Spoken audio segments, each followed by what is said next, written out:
Allez, bonjour à toutes et à tous. On va faire une émission spéciale ce soir pour parler un petit peu donc de ces marchés américains et de ce gros choc de volatilité qu'ils viennent de nous faire, donc avec un VIX qui vient d'exploser largement la barre des 20. On va parler un peu de tout ça.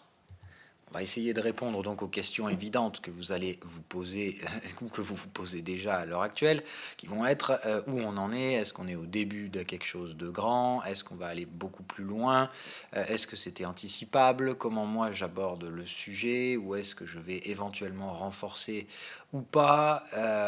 Voilà, donc on va parler un peu de tout ça, tout simplement pour alléger l'émission de demain. Donc là je la fais séparée, on ne va parler que des actifs américains.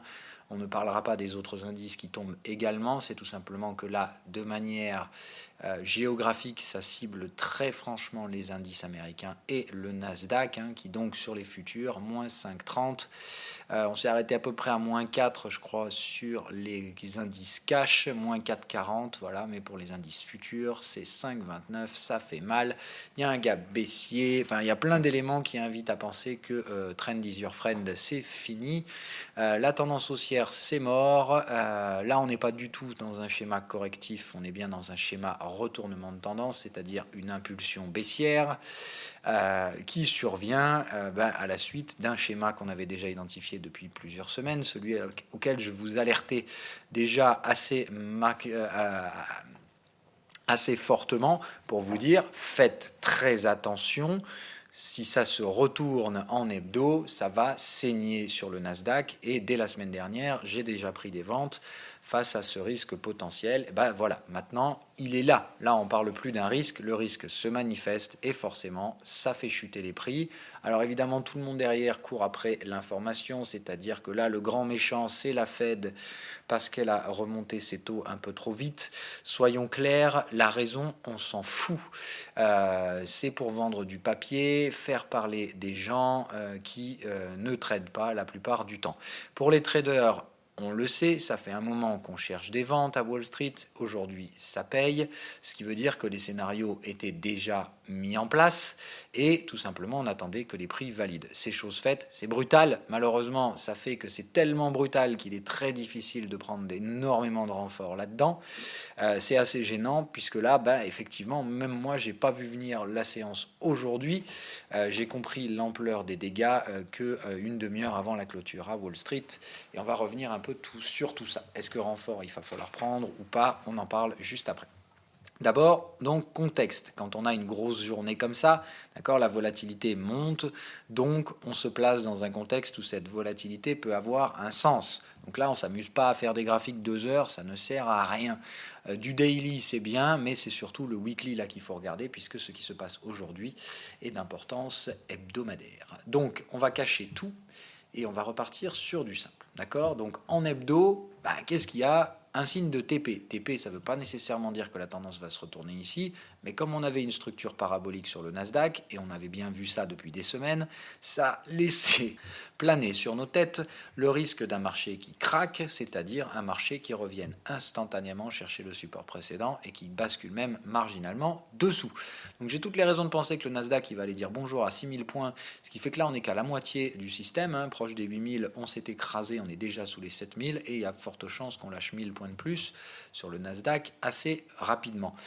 On va voir tout ça, quelles sont les valeurs qui peuvent du coup déclencher un nouveau cycle baissier sur le Nasdaq, ou est-ce qu'on déclenche les ventes sur le Nasdaq en cas de renfort à prendre, en sachant qu'il y a donc plusieurs éléments qu'il va falloir prendre en compte après en UT Daily. En UT Hebdo, tout laisse à penser qu'il y a encore pas mal de place au sud, que les supports se trouvent par là, et que vu l'action de prix, on a de fortes chances de glisser sous ces supports pour aller y déclencher tous les stops qui restent ici. Donc il y a de la place, d'accord. Ensuite, donc le schéma de hausse, on part du dernier cycle haussier hebdomadaire, c'est-à-dire mensuel hebdomadaire qui a démarré en 2009, fin de la crise des subprimes. Ici, évidemment, structure d'achat, double bottom. Hop, on part à l'achat.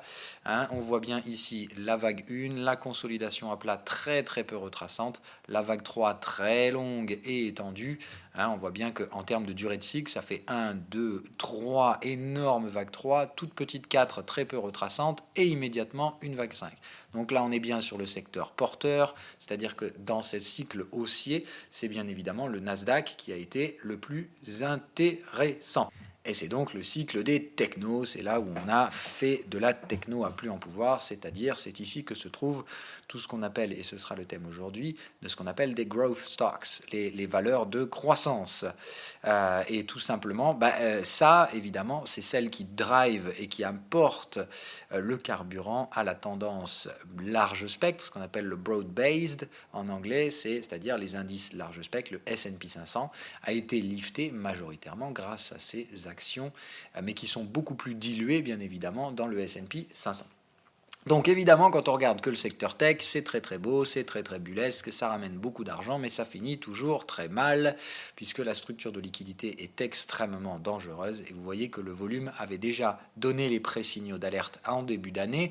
Tout le monde, comme d'habitude, reste perma-bullish, c'est-à-dire que tant qu'il ne voit pas le graphique s'effondrer, il pense que ça va continuer forever. Il n'y a que les spéculateurs comme moi, comme Dab, qui s'attaquent à dire non, ça va tomber, et à poser les couilles sur la table. Et évidemment, quand on a raison, tout le monde nous dit qu'on a eu tort 10 fois avant d'avoir raison, mais en attendant, on a quand même eu raison. Et donc voilà, le Nasdaq s'écroule aujourd'hui et écrase complètement tous les rêves acheteurs. Là, on ne va pas y aller par 50 chemins. Là, c'est terminé. Il n'y a plus de tendance. On est en train de basculer dans un marché baissier. Maintenant, attention, on ne passe pas d'un marché haussier à un marché baissier en ligne droite, sauf quand on a affaire à une bulle. C'est-à-dire que le Nasdaq risque fortement de se prendre une autre tartasse dans les prochains jours et semaines.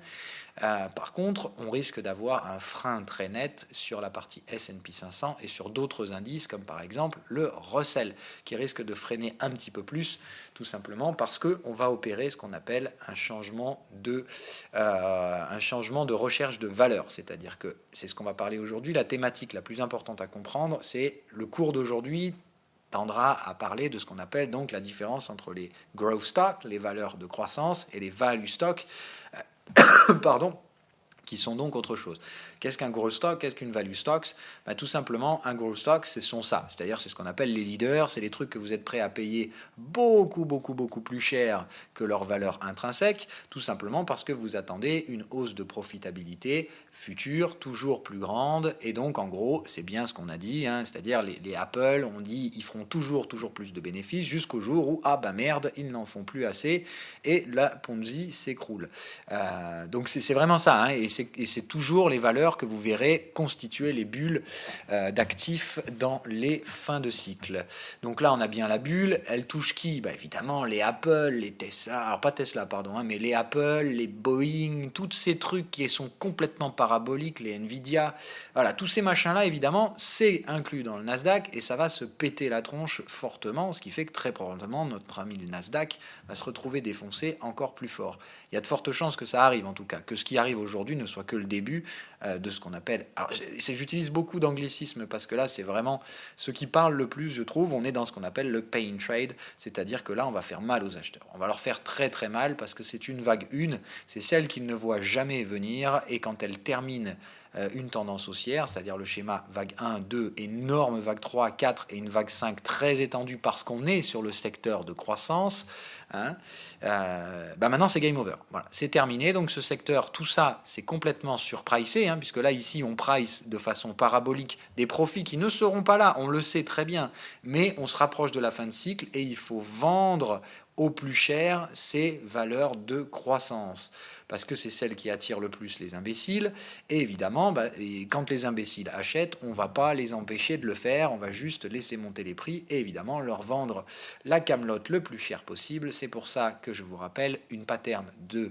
crack nécessite bien cette formule, hausse de volatilité et hausse de volume, et poursuite dans un dernier mouvement haussier dans lequel vous verrez les valeurs arrêter de monter, le volume augmenter et d'un coup les prix chuter brutalement.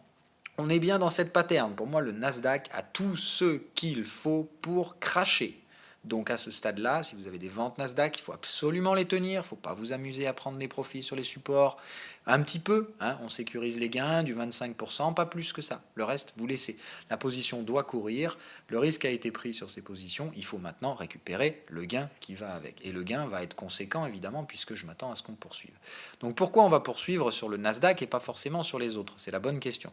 Les autres vont quand même baisser, hein, qu'on soit bien d'accord, je veux pas difficilement le marché faire un buy the dip, mais certains secteurs pourront être recherchés. Et c'est évidemment pourquoi on va parler aujourd'hui des achats que j'ai pu réaliser précédemment sur General Electric, puisque là, très clairement, ce qu'on va avoir, c'est une rotation de tous ces secteurs merdiques complètement surachetés, c'est-à-dire les valeurs de croissance qui vont être complètement délaissées, plus personne ne va les acheter, il n'y aura plus que des stocks, des stops à déclencher, c'est-à-dire des positions vendeuses dans un marché baissier, et ça va continuer, je pense.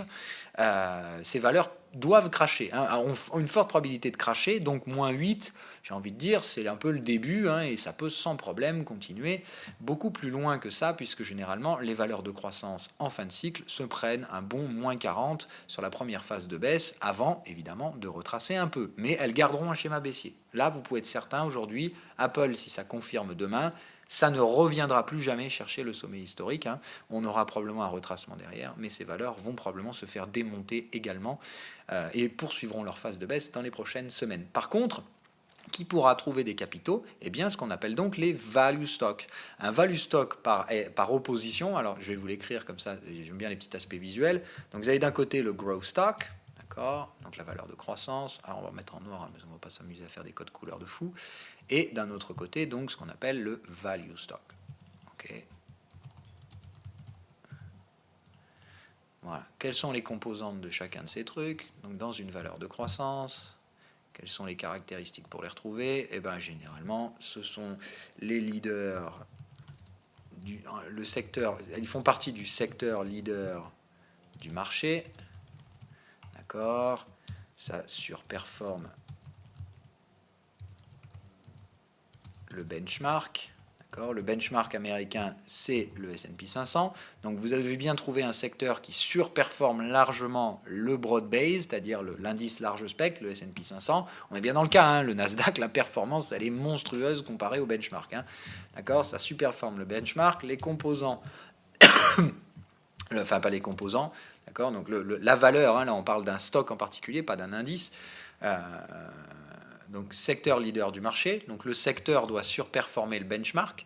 Là on parle bien du secteur. La valeur elle-même, d'accord, doit avoir ce qu'on appelle un PE ratio, donc un ratio profit earnings, donc profit sur prix sur profit. Qui soit très élevé. C'est-à-dire, par exemple, là, le Amazon, on a un PE ratio, alors on va aller en chercher d'autres. Voilà, par exemple, on va prendre Apple. Alors, voilà, Apple, quand vous regardez les détails, vous devez l'avoir ici, le PE ratio, je pense, qui doit être marqué. Voilà, PE ratio, vous êtes à 20, on est sur des PE ratios très élevés, et encore, là, ça commence un peu à baisser, hein, d'accord, mais on est bien donc sur des valeurs PE ratio assez élevées. C'est ça qui est typique, généralement, de ce qu'on appelle un growth stock. Donc, on va y retourner. Hein, donc valeur de croissance, PE ratio élevé.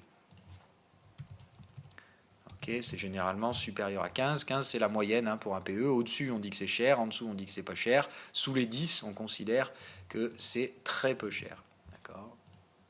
Donc un PE ratio assez élevé. On peut aller beaucoup plus bas que 10, hein, évidemment.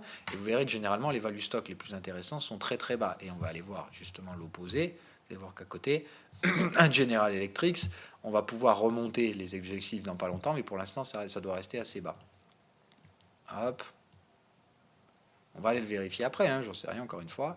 C'est un PE ratio élevé et généralement, ça distribue pas de dividendes, pas ou peu de dividendes. Voilà. Bon, c'est pas une valeur, enfin, c'est pas une condition obligatoire, mais c'est une condition souvent que vous retrouvez, puisque un growth stock, on lui donne du capital et il investit durant tout le cycle de croissance, sauf à la fin. Et c'est là où justement un growth stock, quand vous le voyez commencer à distribuer du dividende, c'est qu'il est en bout de cycle, qu'il a plus de croissance à obtenir, donc il va distribuer le cash, soit sous forme de dividendes, soit sous forme de rachat d'actions, soit sous forme... Voilà. Donc tout ce que vous avez dernièrement, Apple et les programmes de rachat d'actions, la hausse des distributions de dividendes, tout ça c'est très mauvais signe pour des valeurs de croissance à long terme. Ça veut juste dire qu'à court terme elles vont monter, puisqu'elles font partie du cycle de croissance, et généralement plus on se rapproche de la fin du cycle, plus l'argent se concentre dans ces valeurs de croissance, avant qu'elles implosent, hein, on soit bien d'accord. On crée donc des bulles spéculatives généralement sur les valeurs de croissance, et évidemment quand elles arrivent en fin de cycle, elles ont tendance à redistribuer le cash au lieu de l'investir, et c'est souvent signe qu'on se rapproche du bout et qu'il n'est plus trop temps de les acheter, alors qu'évidemment c'est là où vous en entendez le plus parler, hein. Apple, depuis 6 mois, vous en entendez parler plus que jamais. Les imbéciles achètent ça, et évidemment ils vont probablement souffrir de tout ça dans les prochaines semaines et mois. Voilà. Donc, qu'est-ce qu'un value stock par opposition? Tout simplement, c'est ça. C'est un secteur délaissé, d'accord? C'est-à-dire qu'un value stock, c'est un secteur, hop, voilà. Donc, secteur délaissé, souvent sous-performant, un PE ratio souvent inférieur ou proche de 10 et distribue un faible dividende, mais distribue quand même un dividende. C'est-à-dire que pour garder les actionnaires, en général, ils préfèrent distribuer quand même un dividende au détriment d'un investissement. Ils essaient d'investir, mais ils ont tellement peu de cash que si tu distribues pas de dividende, les mecs se barrent. Et du coup, c'est un peu comme ça qu'ils essayent de garder. Okay, donc ça c'est bien comprendre. Qu'est-ce qui risque de s'opérer dans les prochaines semaines? C'est ça. On va avoir très probablement dans les prochaines semaines ce qu'on appelle une rotation. D'accord, c'est-à-dire qu'on ne passe pas, comme je vous dis, d'un marché haussier à un marché baissier sur le board base, c'est-à-dire que ne vous attendez pas à ce que notre pote, le S&P 500, perde 40% en ligne droite, ça n'arrivera probablement pas. Avant ça, il va y avoir une phase de pseudo-range, d'accord, qu'on appelle une chute brutale. D'abord, tout le monde baisse, puis ça remonte, mais les valeurs qui vont remonter ne seront pas, ou très peu, les valeurs tech. C'est probablement ce qu'on va chercher du value stock, des types General Electric, c'est-à-dire que ce sont des valeurs délaissées, qui sont pas chères, qui sont proches de leur valorisation réelle, qui sont très sous leur valorisation réelle, et tout simplement, elles sont intéressantes pour généralement on fait des retours à la moyenne. Voilà, hein. C'est-à-dire que en général, quand on fait un growth stock, je vais vous montrer ça, en fait, ça se voit très bien. Voilà. Par exemple, sur un General Electric en daily, l'objectif ici, ça va être de reprendre la moyenne de 100 jours, d'accord, qui est là, hein, qui est ici, de la reprendre et d'aller tirer des niveaux de retracement, probablement un 38 ou un 50%. C'est-à-dire qu'on va essayer de revenir sur des valeurs moyennes après des baisses hebdomadaires. Si on prend la moyenne 200 semaines, elle est encore ici à 23 $. Donc vous voyez, on a une très large marge de progression à la hausse sur une valeur qui génère quand même des profits et qui a donc du coup d'un espoir de revenir, puisqu'on est sur des valeurs plutôt planchers. Voilà, on est sur des seuils plutôt planchers et sur des valorisations qui sont très faibles pour ce genre d'actifs qui génèrent quand même des profits. Et donc, à contrario, un truc comme Apple, où là, l'objectif, c'est d'essayer d'aller le plus loin possible de la moyenne, puisqu'on est en croissance, et on va donc essayer de voir jusqu'où ces conneries peuvent durer, jusqu'à ce que, évidemment, on soit allé un peu trop loin et qu'on se démonte la tronche. Un peu comme l'avait fait General Electric à l'époque. Vous voyez, si on s'amuse à regarder ça en hebdo, ici, General Electric, vous avez clairement un growth stock. Okay. Là, elle était growth stock. Ici, elle était devenue value stock et value stock. Là, on n'était pas du tout en croissance. Vous voyez que l'objectif n'était pas de rechercher une valeur. Mais là, les seuls trades qui étaient à faire étaient de générer des achats ici, sous forme value stock, parce qu'on arrivait sur des ratios intéressants pour acheter cette action-là. Même chose ici. Et je pense qu'aujourd'hui, on a affaire au même schéma.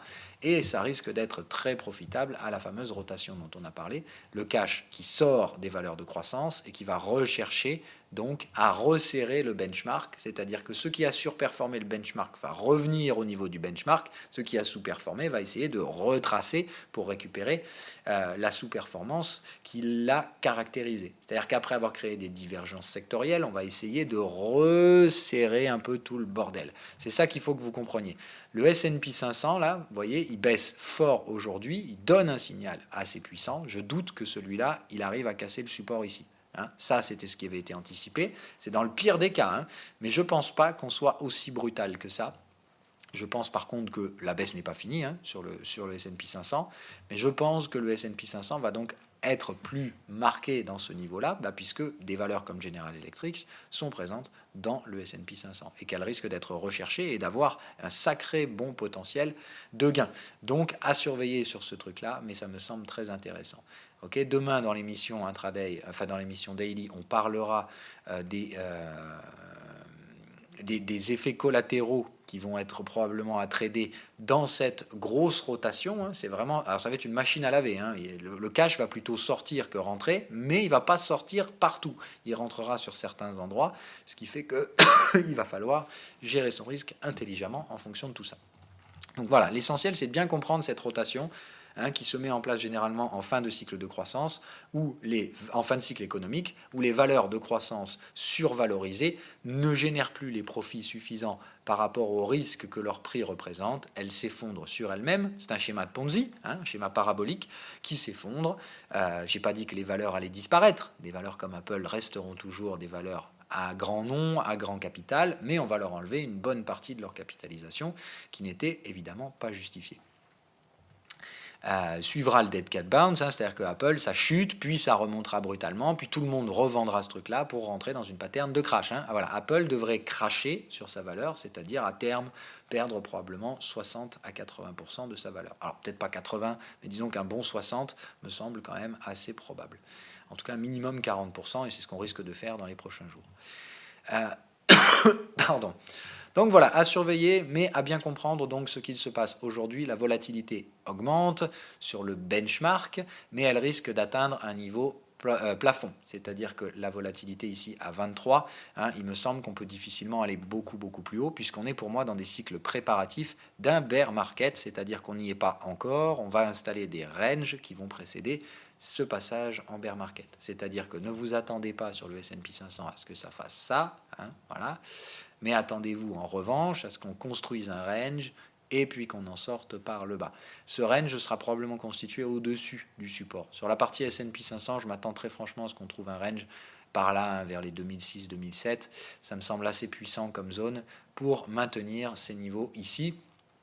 Mais il me semble très franchement qu'on va basculer sous 2007, sous les 2720, et qu'ici on a un pic de volume. Ça laisse clairement à penser qu'ici il y a un bon paquet de stops à venir déclencher, un petit breakout à réaliser à 2007, et en dessous probablement c'est ici qu'on retrouvera une aspiration plutôt acheteuse. Ça veut dire qu'il reste de la place, d'accord, ça veut dire qu'il reste clairement de la place si on vient déclencher du stop là-dessous. Ça nous fait du 2680 en target, c'est le cours d'ouverture annuel du S&P 500. C'est-à-dire on efface intégralement les gains, les gains de tout cet été complètement fou et écrabouillé au niveau de la volate. Tout ça c'est terminé, donc game over.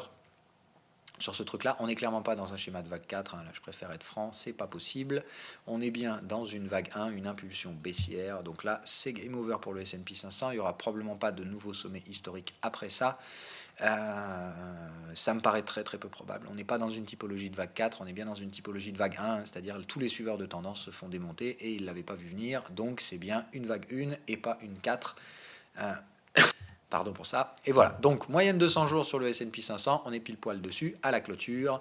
Je m'attends à ce qu'on travaille cette zone pendant quelques jours et éventuellement donc un prochain enfoncement qui pourra venir d'un enfoncement de support majeur sur des grosses valeurs tech comme par exemple justement les Apple et compagnie qui sont encore très chers. Vous voyez Apple, ça clôture tout en bas, il y a encore énormément de potentiel à la baisse. C'est probablement lorsque ces valeurs-là vont déclencher que le carnage risque de reprendre sur le Nasdaq et évidemment entraîner avec le S&P 500 parce que c'est quand même assez fortement pondéré dedans notre cher ami Apple. Donc on va voir ça, mais donc dans le S&P 500, ça baisse fort, mais une fois qu'on aura vendu un peu tout le monde, une fois que les leviers auront été réduits, normalement, celui-là, je pense, ne cassera pas les supports majeurs, alors que le Nasdaq ira clairement s'offrir ses zones de prix sans problème. Je pense que notre S&P 500 trouvera des supports par là pour constituer donc ce qui s'apparentera très probablement. Oui, je vous avais dit, le S&P 500, il aura cette structure s'il s'amuse à faire une bulle. Le S&P 500 n'a pas du tout une forme bullesque, bien au contraire, il s'est donc bien ratatiné comme il était escompté. Il n'a pas atteint la zone de Big Short, ce qui fait que j'ai été un peu moins agressif que prévu sur les leviers, mais il n'empêche que je suis carrément dans le train et qu'il n'y a pas de problème à ce niveau-là. Donc attendre, ce n'est pas le moment à mon avis sur le S&P 500 de se positionner sur des renforts. C'est ici que probablement je réaliserai les premiers encaissements totaux des positions vendeuses, et je vous dis, je pense réaliser ça à partir du moment où on glissera sous les 2720. C'est là qu'il y a du volume, c'est probablement ici qu'il y a pas mal de stops à chasser, et une fois qu'on aura chassé ces stops, je pense que le marché retrouvera assez rapidement des volontés acheteuses, c'est-à-dire ça prendra la forme d'un dead cat bounce, hein, c'est-à-dire je m'attends à ce que probablement demain on aille chercher ces zones-là, demain ou après-demain, hein, mais sans grand problème. Je pense qu'on va aller chasser du stop très rapidement dans les prochains jours. Je m'attends à une stabilisation très forte et pas du tout une structure de type double bottom, hein. Une vague 1, généralement, c'est une vague de type V-bottom, et vu l'action de prix, j'ai toutes les raisons de penser que ce sera le cas. Donc là, vous pouvez tout simplement vous la donner comme ça. Moi, c'est comme ça que je le vois. Vous prenez bottom, ici, au sommet, et vous vous dites, appliquez vos stratégies de range comme d'habitude, c'est-à-dire que... Alors, pardon, c'est pas du tout ça que je voulais mettre. Voilà. Appliquez vos stratégies de range, c'est-à-dire qu'arriver ici, dans le bas, probablement vers les 61% de retracement, on ne vise pas encore la zone bleue, hein. Vous n'avez qu'à le considérer à la limite comme ça. Voilà, j'ai qu'à dire, c'est plutôt ça en fait, hein. On place le bottom ici, la hausse de la dernière vague. Et techniquement, on ne vise pas beaucoup plus que ça. Ici, ça sera probablement très intéressant de jouer des achats vers les 2680. Ici, on passe acheteur du marché et on va jouer donc un retracement assez profond, puisque le S&P 500 retrouvera à la fois une consolidation des valeurs de croissance mais très faibles, et par contre une croissance assez nette, enfin une hausse des valorisations assez nette dans la partie value stock qui sera probablement recherché avant, évidemment, donc d'installer une longue phase de range, puis une dégradation et l'entrée en bear market. L'entrée en bear market se fera à la cassure du support qu'on trouvera probablement dans les prochains jours. Donc, le S&P 500, pas de raison de courir après les ventes. Il y aura probablement de meilleurs prix de vente qui seront proposés plus tard que celui qu'on a aujourd'hui.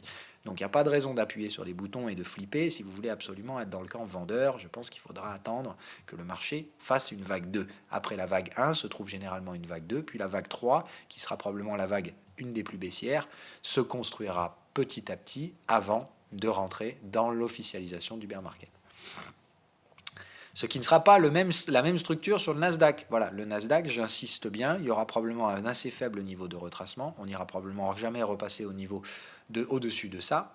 Hein, et on ira donc très rapidement chercher des bottoms, probablement sous ça, on peut même aller chercher ces valeurs-là. Là, encore une fois, tout comme seule la stupidité limitait l'imagination des traders sur les valeurs comme Apple et compagnie, seule la créativité limitera également les phases de baisse, hein, et à partir du sommet historique, il va falloir bien marquer le coup, hein, moins 23, ce sera un stricto minimum sur le Nasdaq, et ça peut aller plus bas que ça, sans problème. Donc, il ne faudra pas chercher à vraiment limiter ce marché, mais se dire que quand on arrive sur ces valeurs-là, il faudra évidemment encaisser partie de ces gains. Vous voyez qu'ici, il n'y a aucun volume, ce qui veut dire qu'ici, très probablement, on va y aller, hein, mettre du volume là-dedans.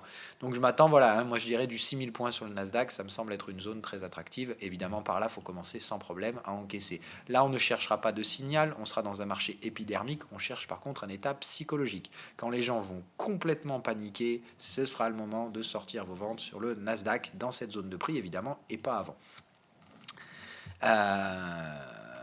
Le VIX, qui est l'indice de volatilité sur le S&P 500, ne sera pas le même, hein, d'accord, que la volatilité du Nasdaq. La volatilité sur le Nasdaq, elle va imploser sur des niveaux jamais vus. Normalement, hein, je vais regarder si on l'a, ça on peut le trouver. Il me semble qu'on doit l'avoir ici.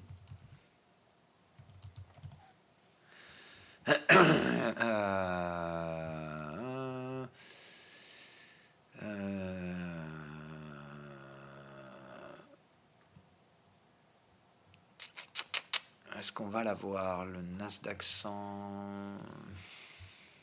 Alors, on va se mettre NDX, je pense qu'ils vont l'avoir comme ça.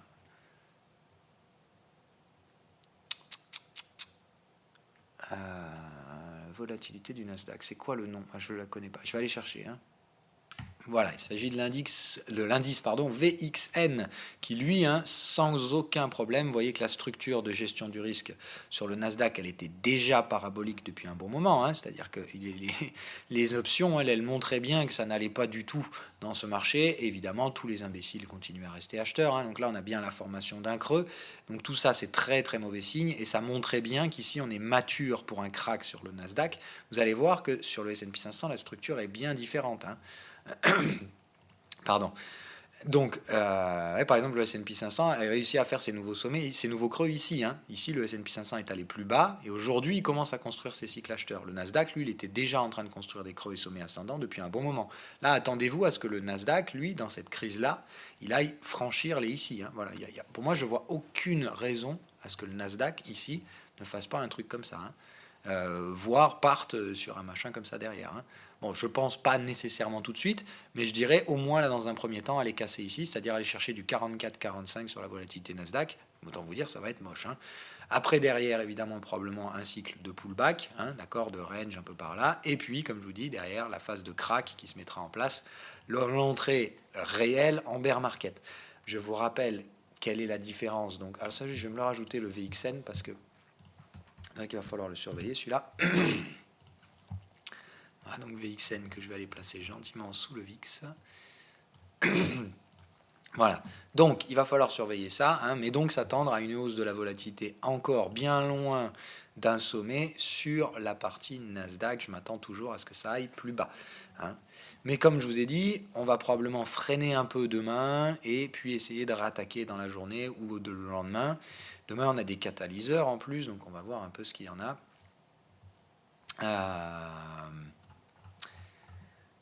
Hop, allez, ça y est, tiens, Trump, ça y est, il a commencé à parler. Ça a commencé à m'étonner qu'il n'ait pas ouvert sa gueule, celui-là. Mais ça ne va rien changer. Encore une fois, les taux sont le déclencheur, mais c'était prévisible. L'action de prix avait déjà donné tout ça dans le passé. Ce qui se passe ici se produit de façon normale et c'était prévisible. Voilà, je tiens à le dire, encore une fois, seulement il n'y a que les spéculateurs qui jouent à ce jeu de prévoir. Les autres attendent que le marché donne le signal. Ils attendaient tous le signal de vente. Il est là, il faut vendre, et ils vendent donc tous en même temps, comme c'était escompté et prévu d'ores et déjà. Donc, Nasdaq, ça laisse de la place. Et je vous dis, semble comme une mesure, il y a de fortes chances qu'on n'en soit qu'au début. Et la volatilité à 44, ça mènera probablement à la cassure des bottoms précédents qu'on avait fait au mois de février. Chose qu'on ne fera donc probablement pas sur le S&P 500, et puisque je n'escompte absolument pas que le VIX parvienne à atteindre la zone des 50 qui avait été atteinte en début d'année. Donc vous voyez, on est bien sur une structure totalement différente. Là où le S&P a fait son bottom sur le VIX, c'était bien évidemment ici, ce qui m'a amené à penser que sur le S&P 500, il y a une phase de range qui va précéder, c'est-à-dire ici un pic de volatilité, et puis la construction donc de creux et sommets ascendants. Je pense que ça se fera dans deux temps. Un premier temps ici, où on peut par exemple venir chercher un 30 sur la volatilité du S&P 500, sans pour autant casser le bottom, et derrière, je pense, une phase de contraction.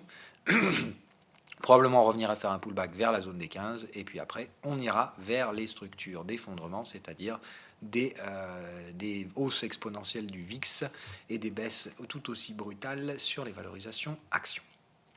Donc voilà, le signal d'aujourd'hui, il est d'ampleur, il ne faut absolument pas le minimiser, on n'est pas du tout sur un buy de dip, mais alors absolument pas. Au mieux, c'est une rotation qui va se mettre en place. Je pense qu'il y a encore plus de souffrance à venir. Le pain trade, comme disent les Américains, n'est clairement pas fini pour ma part. Toutes les structures indiquent que la volatilité ne va pas s'arrêter, mais bien pire, qu'elle va empirer. Tout ça alimenté par du robot, des ETF, tout ce que vous voulez. Les raisons, vous les connaissez, puisque je vous les évoque quand même depuis un bon moment. Je pense que le cocktail explosif arrive à son terme. Donc, vous le savez, ce soir, j'ai revendu Apple, j'ai revendu Boeing, j'ai revendu un bon paquet d'actions américaines. C'est-à-dire qu'à défaut d'avoir renforcé mon Nasdaq, j'ai renforcé toutes les actions américaines du panier de merde qu'il fallait donc vendre. Tous les Nvidia, Netflix, tout ça, ça a été renforcé. Donc, j'ai repris des positions sur toutes ces valeurs-là. Et j'attends donc probablement de racheter un peu du General Electric dans 2 à 3 jours, quand la volatilité du S&P 500 arrivera peut-être éventuellement vers la zone des 30. En tout cas, dans cette zone-là, je pense qu'ici, on aura, vous voyez, on a bien un plafond de volatilité qui se met par là, vers la zone des 30. Donc, toutes les raisons de penser que, étant donné qu'aujourd'hui, on clôture au maxi, qu'on a bien débordé la zone des 20, tout m'invite à penser que la rotation se mettra en place, mais avant, il va falloir un pic de volatilité probablement un peu plus haut que ce qu'on connaît actuellement, étant donné que je vois que les futurs ont continué leur baisse. Alors là, ça se stabilise, donc le Nasdaq reprend les 7000, on va voir, hein, voilà, mais le futur est allé bien plus bas que le cash ne l'a fait, donc attendez-vous à ce que ça continue de saigner quand même encore un petit peu à Wall Street demain. Hop, maintenant on va terminer donc cette partie-là sur l'action de prix. Donc l'action de prix qu'on va pouvoir attendre sur le Nasdaq par exemple. On est bien en breakout, donc il faudra bien être conscient que très probablement on ira plus bas que les valorisations actuelles. Maintenant attention, on ne va pas nécessairement y aller en ligne droite, d'accord ? Il faut s'attendre, comme c'est une vague 1, à une structure dans les prix. Et là, il va falloir glisser en intraday. C'est là où on voit bien la structure. D'accord ? Le marché est très impulsif ici parce qu'il constitue une vague 1, une vague 2 très peu retraçante qui s'est donc constituée ici et un gros départ en vague 3. Donc demain, attendez-vous à ce qu'on aille plus bas déjà sur le Nasdaq. Je pense sans grande peine qu'on ira chercher le 61% de retracement ici, 6829,30. C'est probablement une target qui sera faite peut-être pas demain, mais on va dire à horizon 15-20 bougies 2 heures. Donc on va dire la fin de la semaine. Pardon, donc attendez-vous ici, hein. Moi je m'attends normalement à une petite structure de type on vient chercher support, on range un peu, on fait une vague 4 et puis on pousse, on vient chercher la vague 5 ici pour terminer la vague 3. Viendra normalement une consolidation, généralement elle ira pas bien loin, c'est-à-dire que vu que la vague 3 a été très impulsive, attendez-vous à ce que normalement la vague 4 se fasse à proximité de la vague 4 précédente, c'est-à-dire une consolidation de ce type-là à prévoir avant une nouvelle phase de baisse. Et c'est là où sur le Nasdaq, ça devient très intéressant. C'est que là où, à mon avis, le S&P 500 ne perdra pas grand-chose, puisque c'est là où il sera pondéré à la fois par la rotation sectorielle, qui fait que va y avoir quand même des flux entrants sur certaines actions, malgré les flux sortants de façon massive sur les valeurs de croissance. C'est ici que les valeurs de croissance risquent de se prendre une énorme tartasse pour venir dire bonjour aux 6000 points, hein, sous forme de vague 5 étendue, puisque ici on est bien dans un schéma 1, 2, 3 de taille plus ou moins équivalente. D'accord ? On peut avoir dans le pire des cas ici un overlap, c'est-à-dire la 4 qui revient chercher la vague 1, ce ne serait pas impossible, d'accord ? Mais très probablement qu'il faudra reprendre une vente sur le Nasdaq, et c'est donc ici, moi, que je vais m'attaquer à essayer de prendre des renforts. Là, ou en tout cas, attendre qu'un bottom ici se forme, et c'est à la cassure de ce bottom que je prendrai mes renforts Nasdaq, pour viser donc effectivement la zone des 6000. Donc en termes de structure de prix, d'accord, pour arriver au bout, je pense qu'ici, il va y avoir un petit repli, ou en tout cas un travail de cette zone moyenne mobile 200 jours.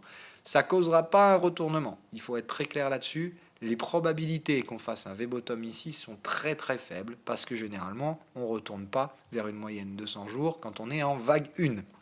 La vague 1 va avoir pour but, d'accord, de neutraliser cette moyenne de 100 jours, c'est-à-dire d'installer de la valeur dessous, puis effectivement de l'osciller, de la calmer comme ça, et après petit à petit de la retourner pour entrer en bear market. Pardon. Donc voilà, sur le Nasdaq, voilà ce que j'attends, voilà comment et où et uniquement je me préparerai à renforcer. Je m'attends donc, comme je vous le dis, à ce que demain, sans grande peine, on vienne jouer les breakouts dans ces zones de prix, puisqu'ici il y a des zones à breaker. Je vais d'ailleurs noter ces différentes zones. Ici, ce sont les zones de support, d'accord, les zones où le prix va freiner, mais on réalisera probablement les breakouts. Et donc je vous invite à noter ces niveaux sur vos graphiques, puisque ce sont donc des niveaux qu'on risque de déborder marginalement, mais de déborder quand même. Donc notez-les, ça nous fait un premier niveau à déborder ici. Hop, ça c'est un support qui a été testé. Ok, hop, viens là mon coco.